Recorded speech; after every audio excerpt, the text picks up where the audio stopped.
Hello gamers, and welcome back to another episode of Solo Spelunking. It is Friday, the weekend is about to start, and as it is almost tradition, we will start into the weekend with a little solo gaming. But today I will not continue my Star Wars series, at least not in the traditional sense, and also not my Defenders of the Shadowlands, because actually it was a pretty busy week and I'm a little bit beat, and so I don't really feel like doing some complex solo role playing, but I still want to play. I want to push some tokens around and throw some dice. So I figured I will continue my Star Wars print and play board game that I also already did an episode on this channel. I will just continue because I'm in a space opera mood still, in a little Star Wars mood, and I also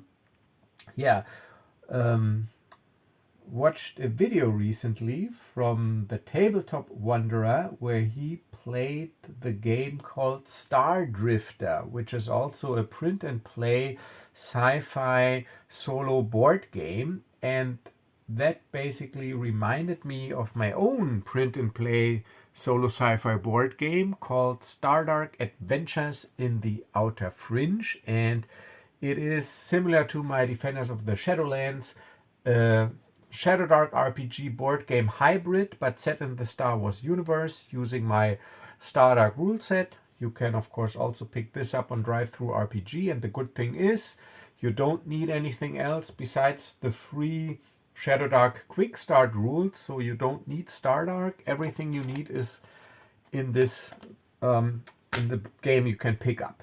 And so we will just continue. And once again, the reason I actually made these solo board games, and I made them for exactly why I'm playing it now, for those times when you just don't feel like you're up to real solo role playing, you just don't feel you have the mental energy to interpret prompts, to come up with ideas, to think about a coherent story.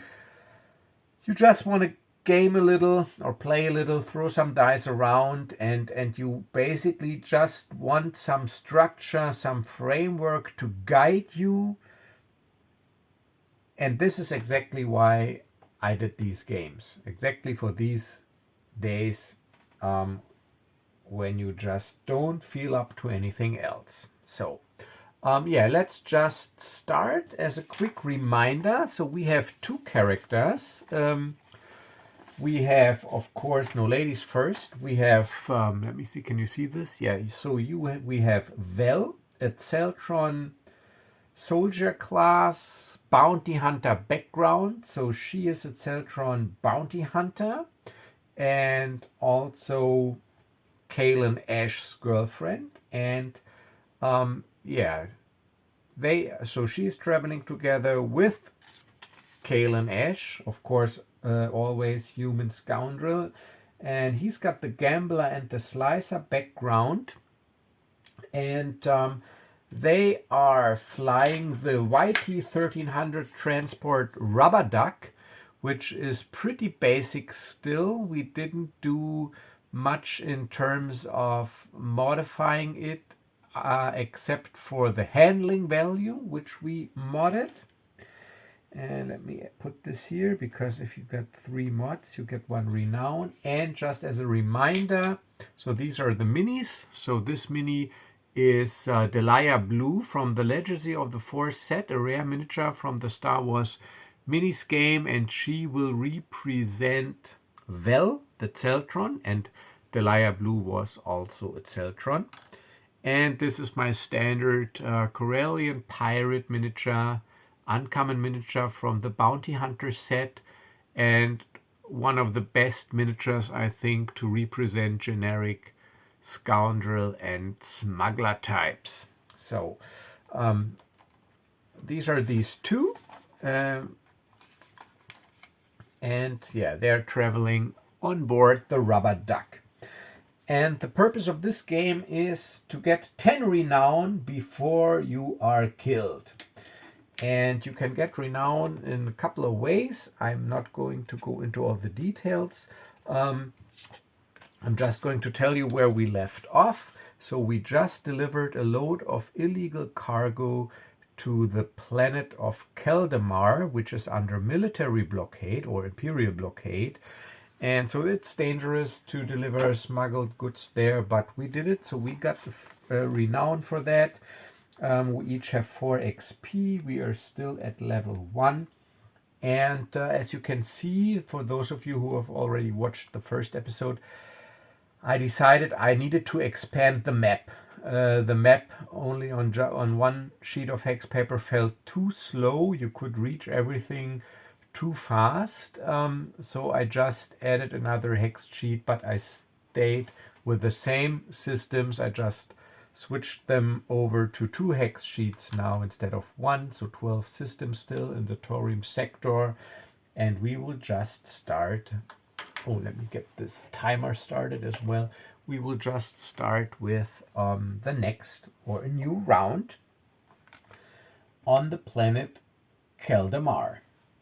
So just like in the Defenders of the Shadowlands, we have a set round structure which starts with the movement phase. The movement phase is completely optional. You could move, but you don't need to. However, I do want to move, even though I don't have any missions or jobs yet, because I am on a planet under military blockade, and these planets are pretty unpleasant, so I don't want to stay there. My hyperspeed is 4, which means I can move 4 hexes, and I think 1, 2, 3, 4. Yeah, I can reach Taurium, which is a trade hub system, and trade hub systems are great because you get a 10% discount on purchases and ship upgrades and whatnot. I'm still at 5,000, or I'm currently at 5,800 credits, and I can reach it with my hyperspeed of 4 without needing to go through a space encounter. So I'm going there 1, 2, 3, 4. So in the movement phase, I move to the Taurium system. So after the movement phase comes the encounter phase. It is mandatory, and you have to resolve at least 1 encounter, but if you have just arrived in a new planetary system, as I have right now, you have, or you even have to resolve 2 encounters, and that is 1 space encounter after arrival in the system and 1 planetary encounter. And if you just stay on your current system, you only have to resolve 1 encounter, and that is the planetary encounter. So I'm going to the trade hub encounter table here, and I am first rolling 1d8 for a space encounter. Let's see what we get. A 2. Trade hub space encounter number 2. Let's look this up. Salvage. You come across the wreckage of a destroyed starship. A total of 1d3 tons of cargo floats in between the wreckage. You can scoop up 1 ton of cargo with a DC 12 pilot check. Make 1 check per ton of cargo. If you fail, the cargo unit is destroyed. If you manage to scoop up any cargo, roll 1d6 afterwards. 1 to 3, it is illegal cargo. 4 to 6, it is legal cargo. You make only 1 roll for the entire batch. You can sell it anywhere as if it was bought on a different planet. If the cargo is illegal, you are wanted as long as you carry it. All right, so free cargo floating around. Let's get a D3 and see how much 2 tons of cargo. Let me get this a little bit further up here so you can see better what I'm rolling. So 2 tons of cargo, and I gotta make 1 roll to scoop it up per ton. So my handling of my ship is +1, and my dexterity, which I can use to pilot, is +3. Calen is piloting, so this is a piloting bonus of +4, and I need a DC 15 pilot check. DC 15. All right, so for the first cargo canister,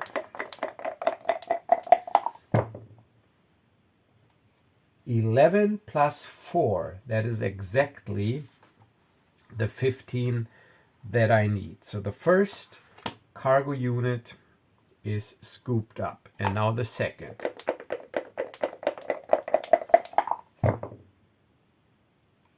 Yes, 15. I rolled a 15 even. All right, so I managed to scoop up these two cargo crates, and let's see what's in there. 6. That is legal cargo. So I'm not wanted, but I also don't make as much money. So here I got my little log, so I put under cargo 2 legal, meaning 2 units of legal cargo, that I don't forget. Okay, so as we approach on the system, beep, beep, beep, beep, beep, beep, beep, my scanners pick up some floating debris, and within the debris I see these cargo canisters, and I go to, well, looks like somebody got unlucky and we got lucky. There's cargo canisters floating around. Let's see if I can scoop them up. Yeah, I bet you can. You're a good pilot. Well, thanks, but don't give me any praise in advance. Let's see what I can do. And then I skillfully scoop up the cargo. You're right, piece of cake. So what's in it? Let me check. So Val checks the cargo. Oh, entertainment electronics. Oh, looks nice. There's probably a market for that down on the planet. Yeah, let's see if we can get a good deal. All right, and then we land, and then I have to resolve the planetary encounter with a d12. It is determined with a d12. It is a 10. So let's see what that is. A 10. 10 on a military metropolitan trade hub. 10. A witness to a crime.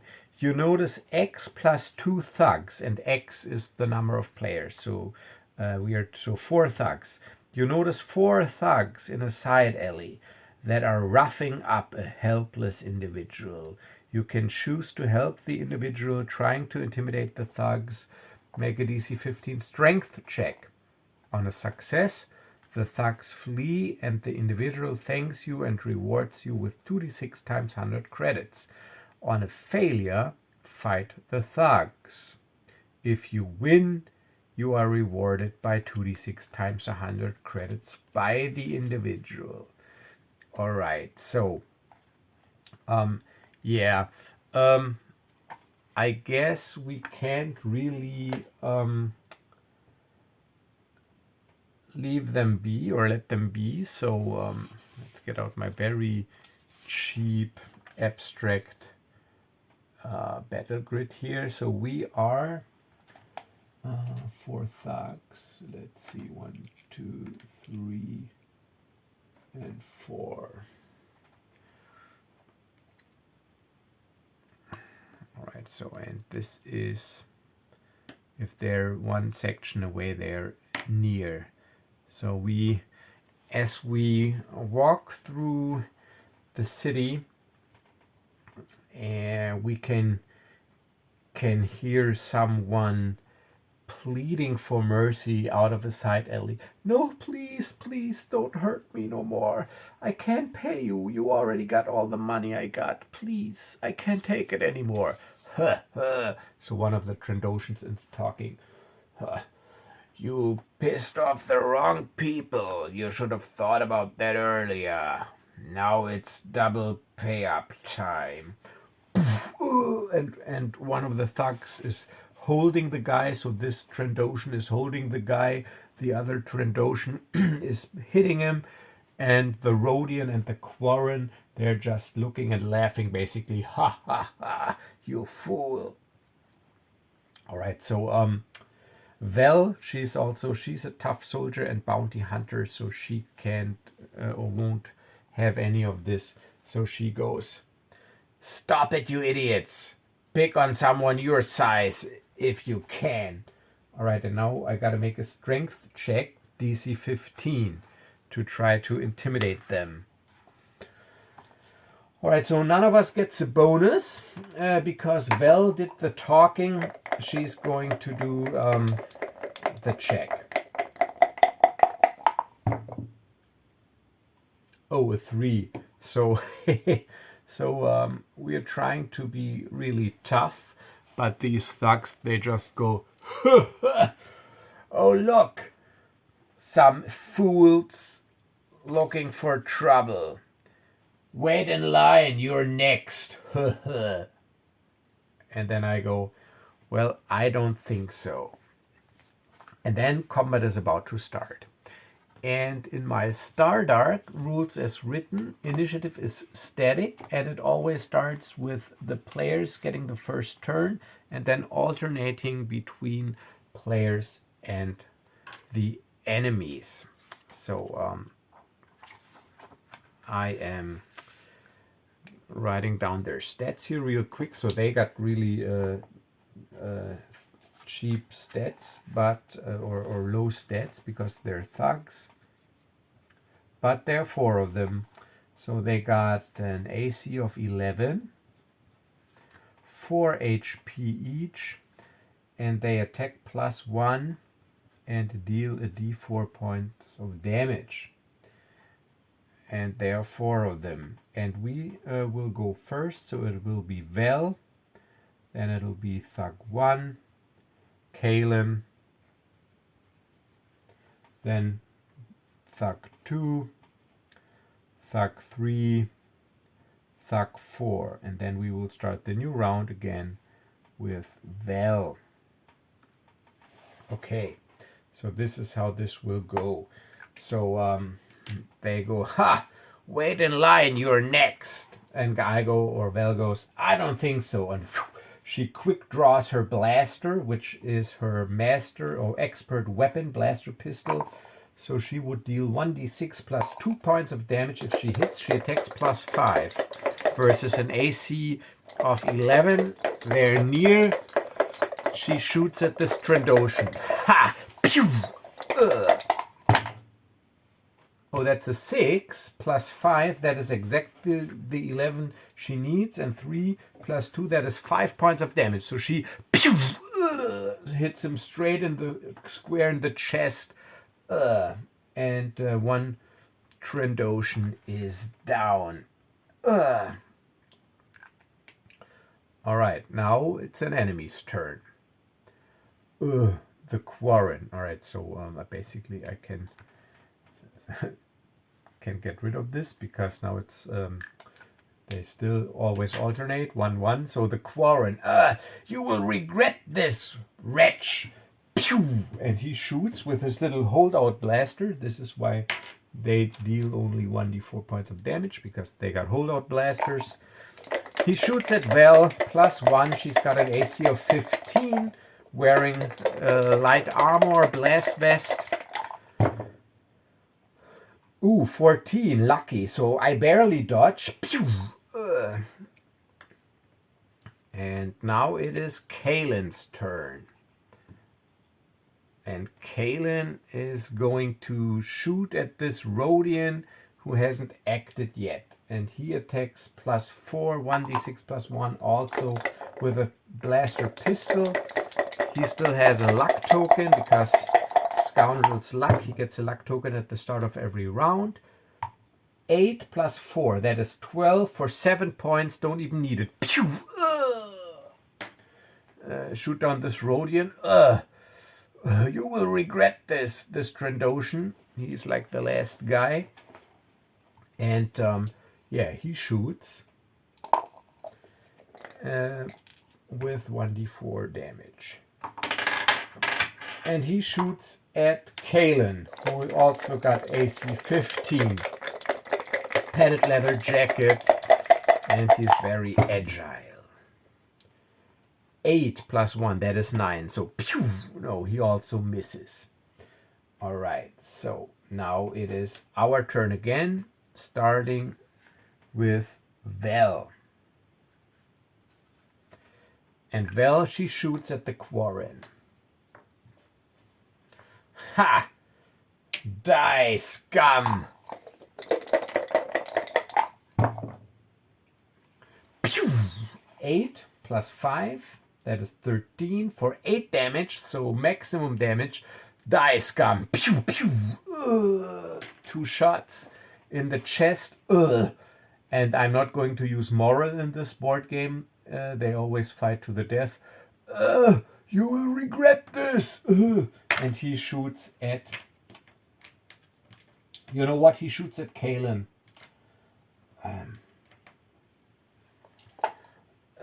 You regret this. Maybe he scores a critical hit and takes me down. No, he rolls a 4 and would have dealt minimum damage. So, pew! Ha! I just laugh and go, that's all you got? And I return fire. Pew! 8 for 4 points of damage. That is exactly what he's got on hit points. And I hit. 8 plus 4 is 12. They got 11. So, pew! Pretty easy fight with these thugs. And now the individual, he thanks us. Oh, thanks for coming to my aid. That was really great.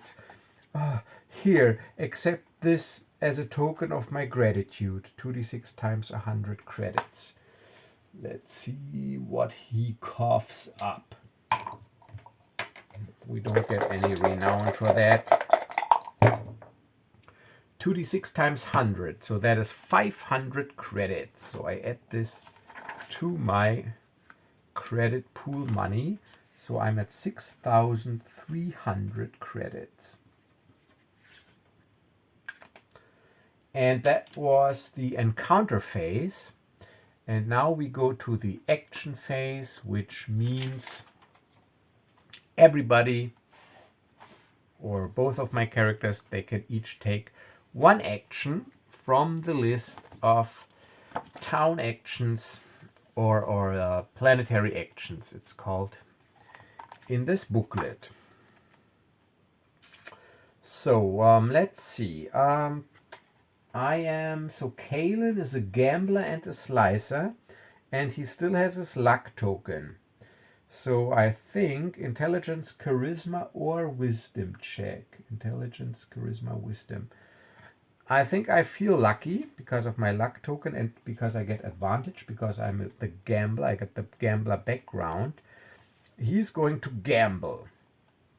So as a little refresher, in this game, everybody starts with either a chosen or randomly rolled background that you can find here. There are 8 different backgrounds, and every background provides you with a certain rule mechanic bonus referring to actions in the game. So the gambler states you're an expert at bluffing, deceiving, and reading people and know your way around a casino.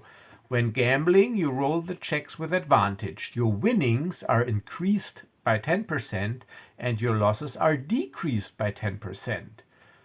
And you have advantage on all checks to avoid military entanglements on a planet, because I can just talk my way out of it.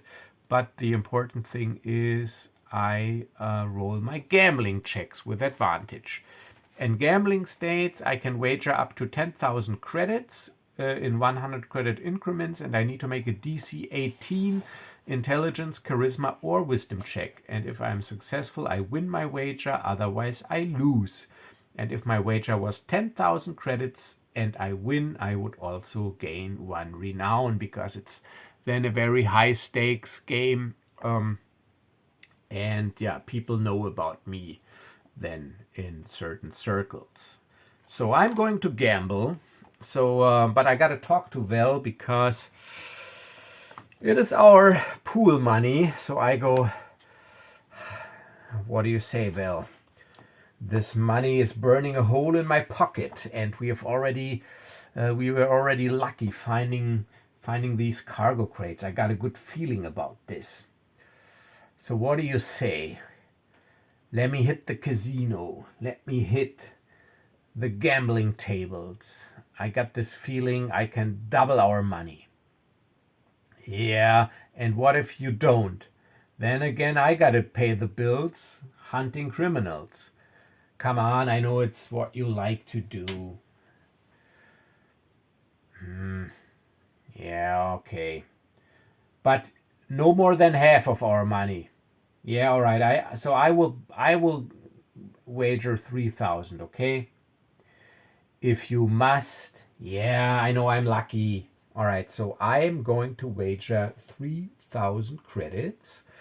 So, Calen, I'm doing my gambling check with advantage. I am using charisma. So I roll with advantage. I need to get an 18.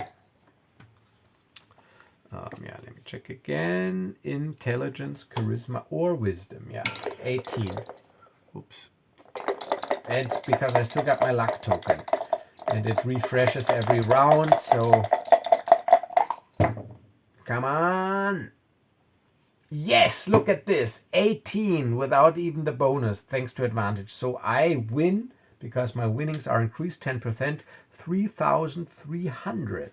So I'm at 9,600 credits. So after 1 or 2 hours, I meet up with Val again. She stayed at the ship while I was gambling, making sure everything is all right. And so I meet up with her and I tell her, well, we got a reason to celebrate tonight. Like I said, I was very lucky and I doubled our money, even made a little more than that. Well, that is great. So what do you say? What do we do with this money we got now? Well, you decide. You want to go on a bounty hunt, or do you want to smuggle some cargo?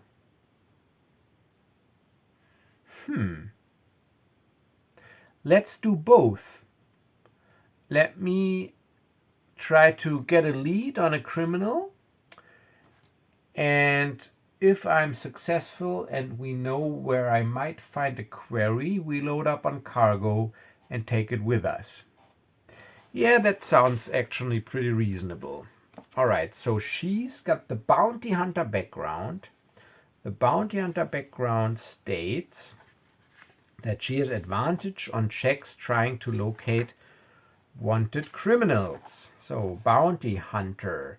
You are feared in the criminal underworld and always get your quarry. You have advantage on checks to investigate the location of a bounty target. When fighting a wanted criminal or bounty target, you roll damage in personal combat with advantage. And you get a 10% increase on bounty values. Actually pretty good.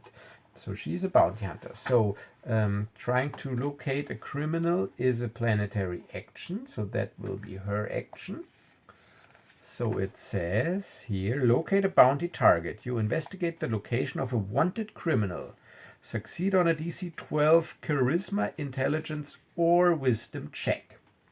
All right, so what does she have? She's got wisdom +1, intelligence +1, and charisma 0. So she uses wisdom.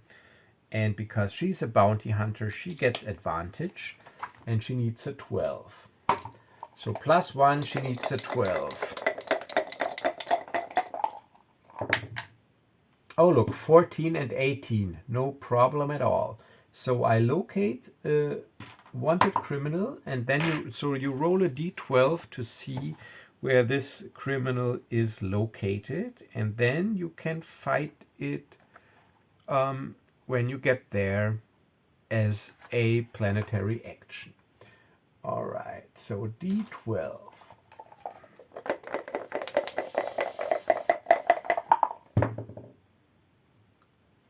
5. On planet number 5. Where is number 5? There, it's an unremarkable dump. the Ramok system. Let me get a token out and put the token there. This little red figurine will represent the bounty, but yeah, I will also put this in my quest and job log. So bounty or query actually located on number 5. Ramok. It's an unremarkable dump though, which means it's not that easy to find buyers there for cargo. All right, but this concludes this round because we both took our planetary actions. So now if we want to load up on cargo, we got to do this in this next action phase. So that means we skip movement and we go into the encounter phase. Since we didn't move, we only have to resolve a planetary encounter now, and that'll be a D12 on the Metropolitan Trade Hub encounter table. Let's see what we got.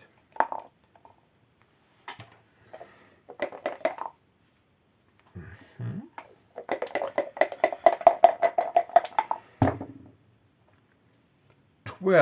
Encounter number 12. Encounter number 12 is a corporate delivery. A corporate representative approaches you. They need a pilot on short notice, not tied to the corporation, to deliver a load of legal but delicate cargo. They ask you to deliver 2d6 units of legal cargo to the D12 system. Payment is 200 credits per unit of cargo on delivery. You can only accept the contract if you have enough cargo capacity to transport the entire batch. So that would be no problem. We got a cargo capacity of 100 tons. Let me check this. Yes, and we only have 2 tons laden, and that is the 2 tons of legal cargo we have scooped up. All right, so yeah, while we are still, or while we are having lunch or dinner, we are approached by a corporate employee, and so let me, because there's a picture in here in the back. Actually, I think there should be a picture here. Yeah, so here in the back I got some pictures, and this is a corporate official looking for a reliable pilot. So yeah, one of these streamlined suit-wearing corporate types approaches us, and he goes, well, I've heard you got quite a reputation for delivering cargo. I got a delicate task that needs to be completed. Oh, 8 tons. I need a reliable pilot to transport 8 tons of delicate corporate cargo quietly and discreetly to, let's see, to where? To 7,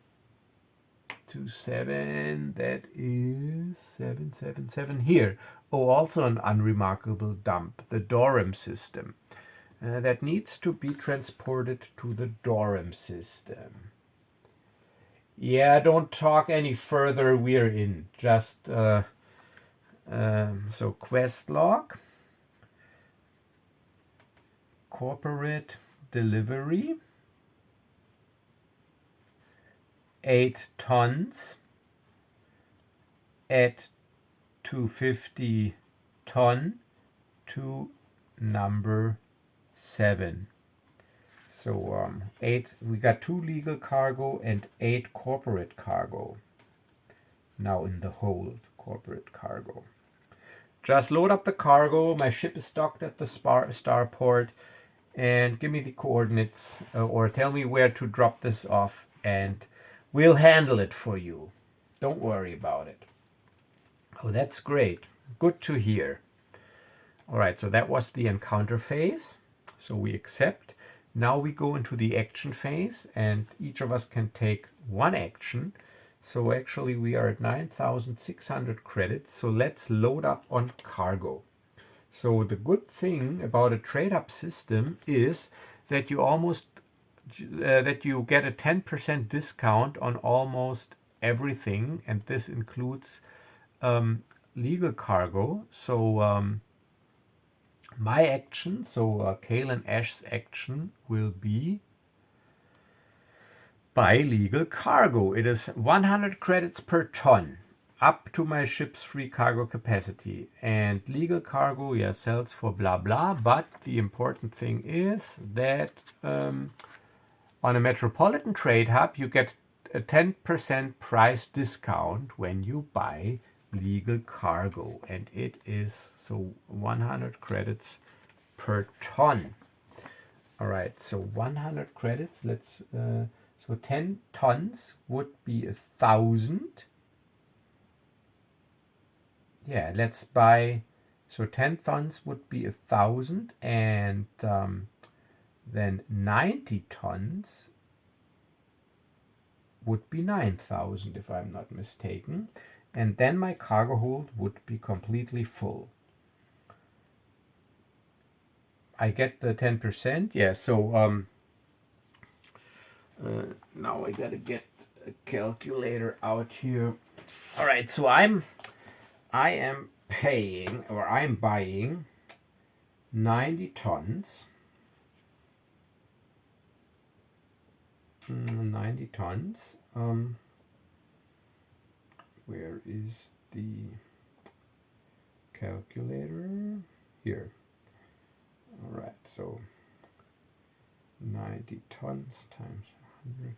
Yeah, 9,000, and I get a 10% discount, so minus 900, so 8,100. So I got 8,100, so 9,600 minus 8,100. So I've still got 1,500 credits left. That's great. And my cargo hold is completely full. So 8 corporate cargo and 90 legal cargo and 1,500 credits. So that was Calen's action. And now we got another action left. Oh yeah, we need med packs. We don't have any med packs because in this game there is no natural healing. You don't regain hit points by resting because you don't rest. It's a round-based board game. So if you are wounded, you've got to either consume medipacks or visit a doctor, which is an action. So it is actually not bad to have a couple of medipacks. Medpacks, and those are not cheap. One medkit heals 1d6 hit points. It's a one-use item, and it fills up an item slot. So it's normal Shadowdark rules, and it costs 500 credits, and you can only use one medkit per character per turn. Okay, so I'm loading. I got 1,500 credits left, so I'm loading up on 3 medkits or medpacks. So that is Val's action to buy this stuff. So I'm at 0 actually pool money, and so Val, she will carry 2 medpacks. I got 11 slots, so I put those in slots 10 and 11. Medpack, and 1 is carried by Calen in slot 11. Medpack. All right, so we don't have any money. That was the action phase. Now we start the next round with the movement phase, and this time we will move. And we will move to the Dorem system. It's an unremarkable dump. 1, 2, 3, 4. Our hyperspeed is 4, so we don't quite reach it. Meaning now we go into the encounter phase and we have to resolve a deep space encounter. Deep space encounters are 1d8. They're not that many because usually traveling through hyperspace is pretty uneventful. Let's get this back here and see what happens. Number 8. Oh, 8 is no encounter, I guess. Yeah, 7 and 8 is an uneventful journey, no encounter. So we are lucky. Uneventful journey, no encounter. Okay. And then movement phase, next round, we enter the Dorem system. Encounter phase, space encounter with 1d8 on an unremarkable dump planet. That is a 4. Let's see what that is. A 4 on an unremarkable dump planet is unremarkable dump space encounter number 4. A wanted criminal. Your sensors pick up the transponder signature of a wanted vessel. You can choose to intercept and attack the vessel. It's got a hull of 15, AC of 16. However, it attacks +6, deals 1d8 points of damage, but it's got a bounty value of 7,500 credits, and if we destroy it, we would even get 1 renown. However, I can't really escape because this is like a board game. So if I engage in combat,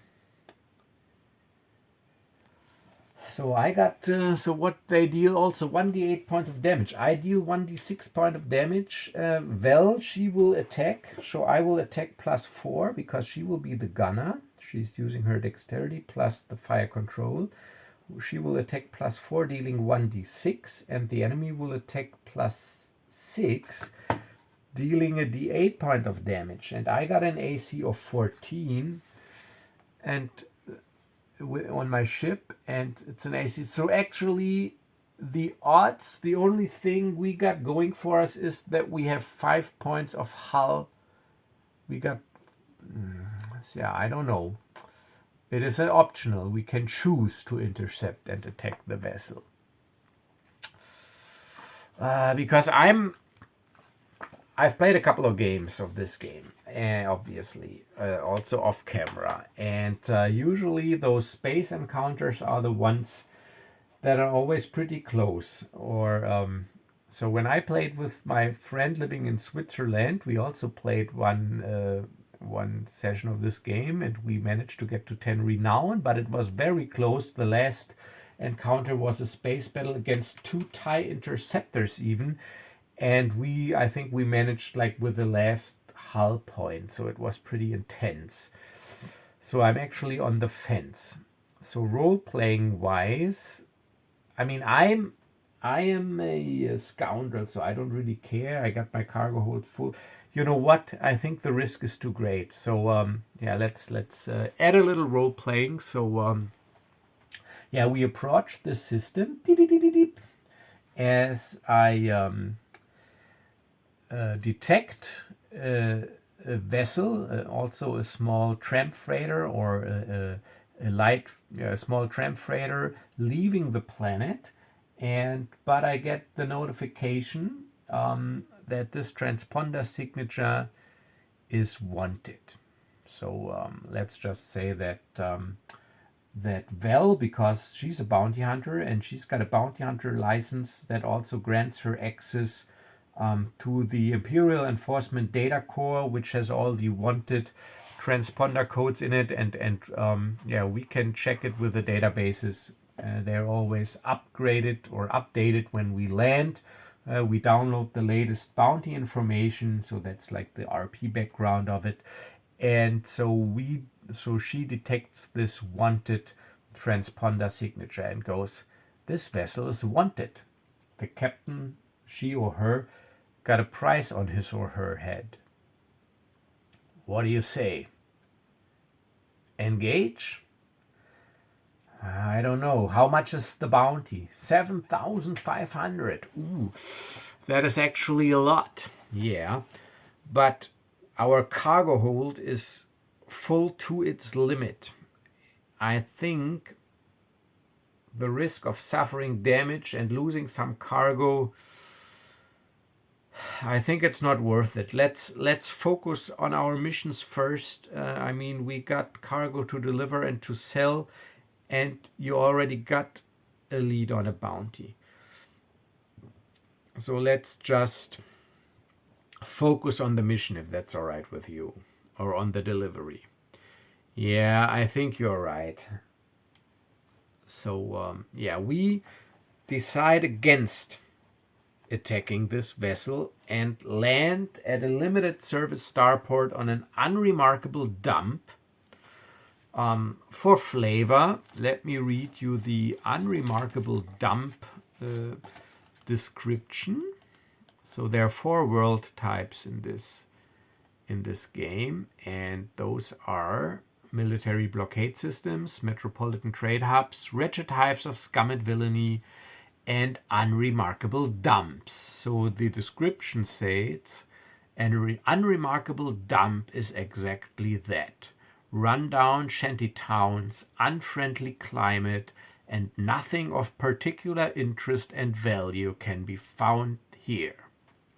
On an unremarkable dump system, weapons, gear, modifications, repair services, legal cargo, and illegal cargo are only available on a roll of 4+ on 1d6. See the planetary action descriptions for more details. Yeah.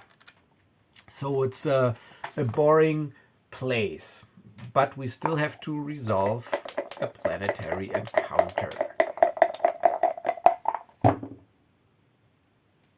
2. So what is 2 on an unremarkable dump system? Unremarkable dump encounter table 2. Okay, so again, a wanted criminal.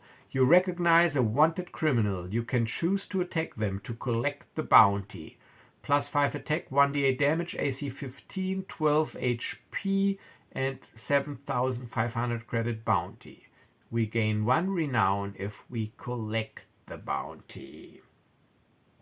Alright, so now the odds are in our favor because it's 2-1, and we have there's no danger of getting our ship blown. Of course, we can die, yeah, but I'm confident. So yeah, so as we walk through these almost deserted and dirt paved streets, Val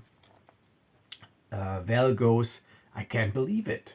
This place seems to be a haven for wanted criminals that try to make a getaway. But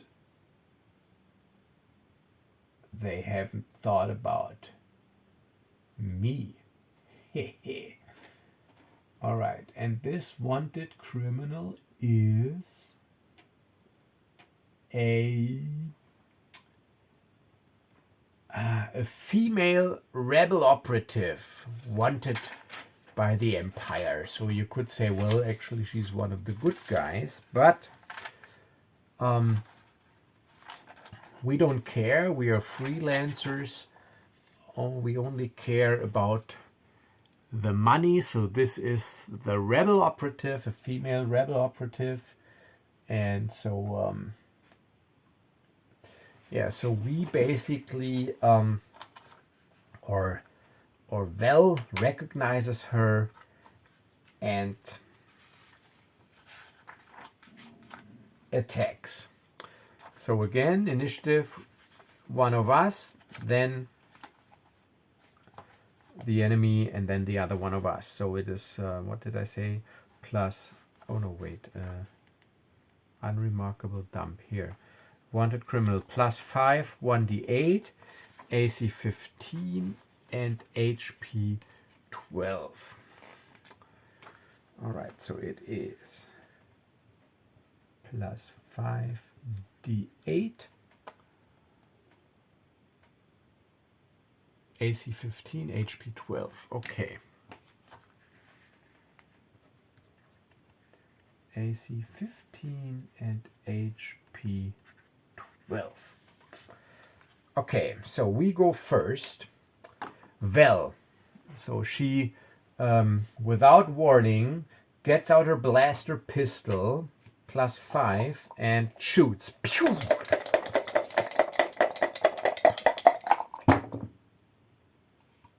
$12. So that is a hit, but 2 + 2, 4 damage. So she's at 8. Pew! Turns around and just for cinematic purposes, doesn't have a game effect, takes cover behind, I don't know, a crate or something, and returns fire and shoots at Vel. So where's the D8 here? Here. +5 D8. Vel's got AC 15. Oops, damn it. Oh, and I just forgot something. Vel would deal rolls 18, but luckily only 1 point of damage. So Vel is hit. She's got 10 hit points. Now she's at 9. But Calen only has 6. So the blaster bolt grazes her. Now it is Calen's turn. Blaster pistol +4. 5 + 4 is 9. I miss, sadly, because I would have dealt maximum damage. Pew! Okay. So now it's the next round, and the next round starts with us again. So she rolls damage with advantage in personal combat against a wanted bounty. So Vel, shooting, +5. 5 + 5 is 10. It's a miss. Pew! So the rebel operative woman, you will regret this. Shoots at Vel again, +5, d8 points of damage. 8 + 5, that is 13. No, luckily, because it would have been 6 points of damage. Pew! Okay, now Calen.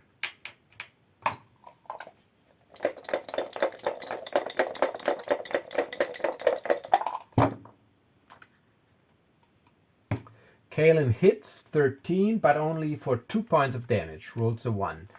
So she's at 6. All right, next round starts again with us. Advantage on damage versus wanted targets because of the bounty hunter background.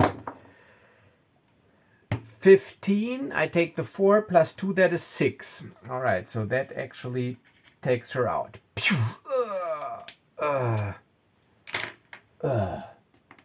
Okay, so that also was pretty easy because we were lucky. Okay, so let's see. It was 7,500 bounty and 1 renown if we collect the bounty. Okay, 7,000. So that is easy. We're at 0 money actually because we haven't sold anything. That was the encounter phase. So 7,500 pool money bounty. We get 1 renown, which brings us to 3. And whenever we get a renown, we also get 2 XP each for every character. So that brings us to, just wanted to look it up again, but I'm here. For every point of renown, every crew member also gets 2 XP. All right, so we are each at 6 XP out of the 10 we need, and that was the encounter phase. But now Vel, she is wounded. She's at 9 hit points, and this will not regenerate unless she visits a doctor or uses a med pack. However, to waste a med pack because of 1 hit point, I wouldn't do that. So I might visit a doctor in the action phase, or I'm gambling and say, all right, so nine hit points is also enough. I don't know. Okay, so action phase. First things first, let's unload the cargo. So we deliver the 8 units of corporate cargo, which is, if I'm not mistaken, 2,000 credits, because it's 250 a ton. So 4 tons is 1,000. I got 8 tons, so that is 2,000. So the 8 corporate cargo are 2,000. So I'm at 9,500. And I can scratch out this job here, deliver the... Okay. And now the thing is, so that was unload or deliver cargo. That is one action, but it's a different action than selling cargo, because indeed there are 2 different things. I sell the cargo on the open market, and this cargo I delivered to a recipient. So deliver cargo and disembark passengers. It states here, some encounters give you the opportunity to transport someone else's cargo, that I did, or to transport passengers. Use this action to deliver the cargo or disembark the passengers once you arrive at the target destination. So this is what Calen Ash did. So he delivered the money and got paid. And now we want to sell our 90 or 92 legal cargo. And there the thing is, because like I said, these are different actions. We are on an unremarkable dump. Oh, okay, but I always find a buyer for legal cargo. So that is good. And I can, on an unremarkable dump, legal cargo is only available if I roll 4+, but I can sell it, no problem. So 92 tons times 150. Let's see how much that is. 92 tons. 92 times 150. 13,300 plus 9,500. So I'm actually at 23,300 credits, which is great.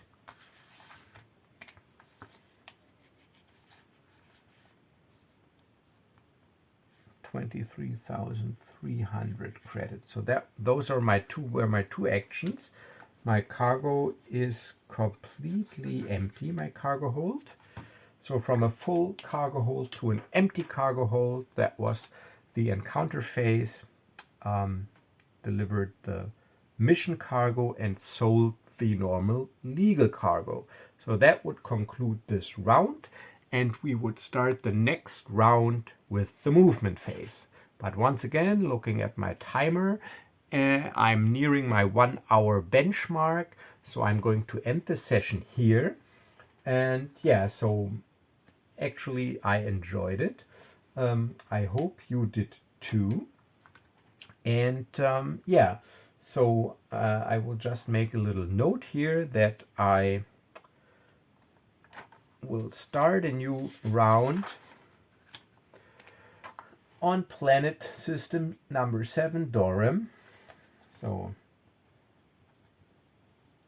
start new round on system 7, and then still bounty